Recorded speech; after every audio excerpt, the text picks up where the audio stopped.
Jabardasth comedy షోతో Sudigali Sudheer బుల్లితెర ప్రేక్షకులు దగ్గరైన సంగతి అందరికీ తెలిసిందే.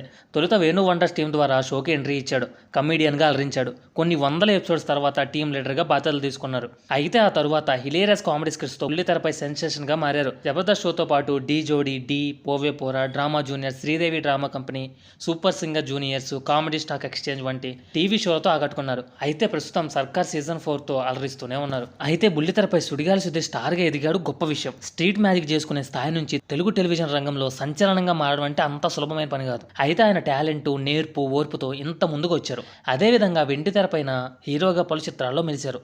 హీరోగా మారిన తర్వాత కాస్త ఆయనకి ఇచ్చిన గౌరవం మారడం అనేది సహజం. కానీ సుడిగాలి సుధీర్ విషయంలో అది జరగలేదు.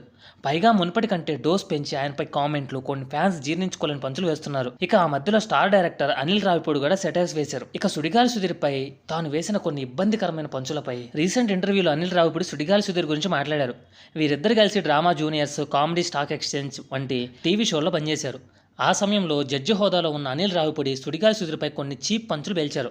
అయితే ఆ విషయంలో తాను కూడా ఎంతో బాధపడ్డానని అనిల్ రావిపూడి తాజాగా చెప్పుకొచ్చారు.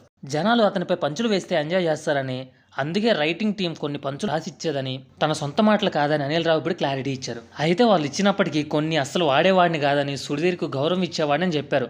అయితే కేవలం ఎంటర్టైన్మెంట్ పర్పస్ కావడంతో సరదాగా తీసుకునే వాళ్ళమని, సుధీర్ కూడా నేను అనడానికి ఇబ్బంది పడితే పర్లేదని చెప్పేవాడు. ఇక సుధీర్ ఫ్యాన్స్ మాత్రం ఆయన్ని వెండితెరపై వరుస చిత్రాలతో చూడాలని, ఆయనకు మంచి సక్సెస్ అందాలని, గౌరవం పొందాలని అభిమానులు కోరుకుంటున్నారు.